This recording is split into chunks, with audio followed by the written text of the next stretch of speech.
Salut tout le monde, j'espère que vous allez bien. Aujourd'hui on s'attaque aux primes des pirates de Shanks le Roux. Alors je sais très bien que ça va pas être évident à deviner les primes de ces personnages dont on connaît même pas le pouvoir, mais uniquement le statut pour certains. Pour d'autres on connaît même pas le nom. Alors pour remédier à cela, je vais m'aider des primes dévoilées pendant l'arc de Whole Cake, les primes des pirates de Big Mom et aussi de la prime de Jack. Alors on a Katakuri à 1 milliard et 57 millions, Moussi a une prime de 932 millions, Crackers 860, Perospero 700, Snack 600 et on a bien sûr Jack à 1 milliard de berry. Ces deux équipages sont totalement différents mais ils ont quand même quelques similitudes, notamment qu'ils sont deux équipages de Yonko.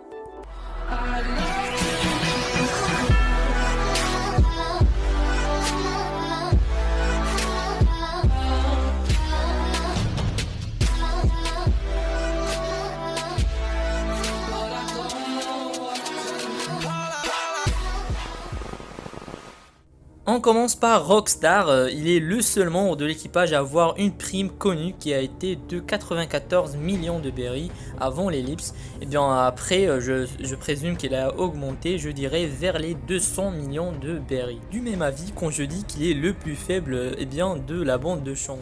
Alors celui-là, je pense qu'il est le membre le plus faible de l'équipage à part Rockstar. Il a l'air d'être médecin puisqu'elle a été mis face à Doc Q de l'équipage de Barbe Noire à Marineford, qui est le médecin de l'équipage. Doku c'est un médecin bien sûr, donc voilà, on peut voir le parallélisme et vu qu'il a une épée on peut assumer qu'il est le seul épéiste à part Shanks lui-même dans l'équipage. Donc je dirais qu'il a une prime de 550 millions, un peu comme la prime de Shanks. Il est un peu comme Law, comme Trafalgar, ceci qu'il n'est pas aussi intéressant que Trafalgar. Il semble être un médecin. Ce gars-là est un vrai mystère. Il a été face à Avalo Pizarro à Marineford et les deux semblent avoir des pouvoirs de nature bestiale sauvage. Je pense qu'il est d'une autre race encore inconnue à ce jour dans le manga. Alors en prenant en compte la puissance d'Avalo Pizarro, lui donnerait une prime de 600 millions de berry. 100 millions de berry, c'est pas vraiment très haut, surtout dans un équipage de Yonko. Entre un commandant de Yonko et un personnage un pirate de la pire génération. Alors que l'autre semblait être un animal, celui-là en revanche a un animal comme compagnon, un singe pour être exact. Alors il y a plein de théories sur ce personnage juste pour le fait qu'il a un singe. Et plusieurs spéculations clament qu'il fait partie du clan des Dix. Moi personnellement pour l'instant je n'y crois pas. Pour revenir justement au singe, je pense qu'il fait un peu comme Kiba dans Naruto, si vous voyez, des sortes d'attaques puissantes combinées.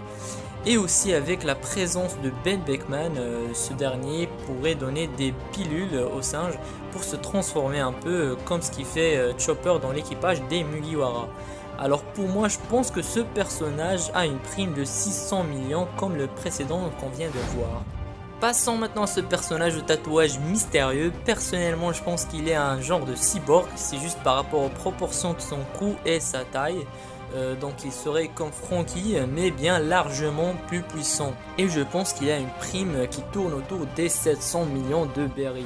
Parmi tous les personnages qu'on connaît pas le nom, c'est sûrement le plus redoutable. Sa carrure est badass.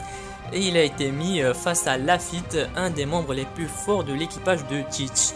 Donc je dirais qu'il a des pouvoirs un peu similaires à ceux de Lafitte, surtout qu'il a des gants blanches et une canne, donc le style d'un hypnotiseur.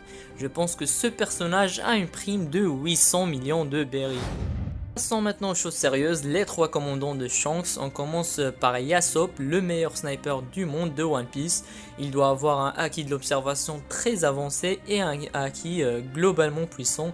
Je pense qu'il a une prime qui s'élève à 900 millions de berry. Pour moi, à la fin de One Piece, la prime d'Usopp va dépasser celle de son père, celle de Yasop. Maintenant, Usopp va être connu un peu comme le dieu Usopp.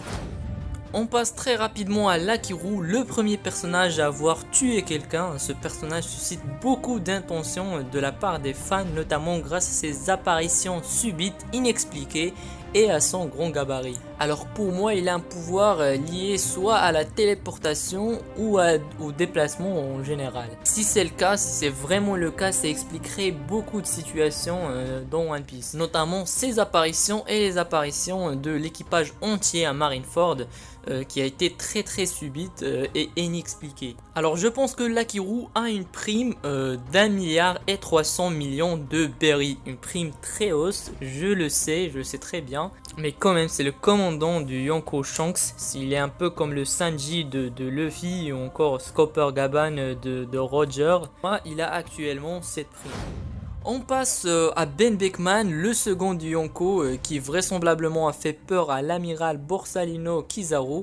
Alors je vous le dis tout de suite, je pense que Ben Beckman a présentement une prime d'1 milliard et 800 millions de berry. Alors je sais que c'est assez haut même pour un commandant de Yonko, mais personnellement je pense qu'il est le plus redoutable de tous les seconds de Yonko. Il est le bras droit de Shanks. Oda a dit qu'il était le personnage le plus intelligent d'East Blue, comme le reste de l'équipage il est très mystérieux, mais je pense qu'avec Ben Beckman, Oda va nous montrer qu'avec suffisamment d'ingéniosité et d'entraînement, on peut facilement contrer les utilisateurs de fruits du démon. Donc Ben Beckman, 1 milliard et 800 millions de berry.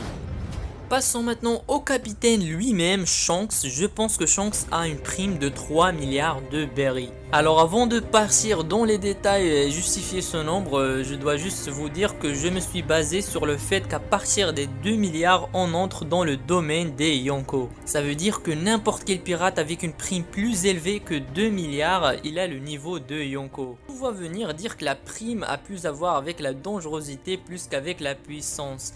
Et ben je vous dirais qu'à partir des 2 milliards de berry, il n'y a plus vraiment de différence. Pour revenir à Shanks justement, je pense qu'il a 3 milliards de berry. Alors je pense pas qu'il a la plus grosse prime parmi les Yonko. Je pense que ça serait plutôt Kaido. D'ailleurs pour la prime de Kaido, je ferai certainement une vidéo à part sur sa prime. Mais Shanks basé uniquement sur son statut, il a 2 milliards de berry. Mais avec tout ce qu'on a vu de lui jusqu'ici, arrêter la guerre de Marineford lui-même devant toute la marine et des milliers de gens, on a des personnages comme Akainu, Sengoku ou encore Garp qui n'ont rien pu faire contre lui. Et à part ça, il a su comment arrêter Kaido à atteindre Marineford. Donc pour moi, Shanks a 3 milliards de berry.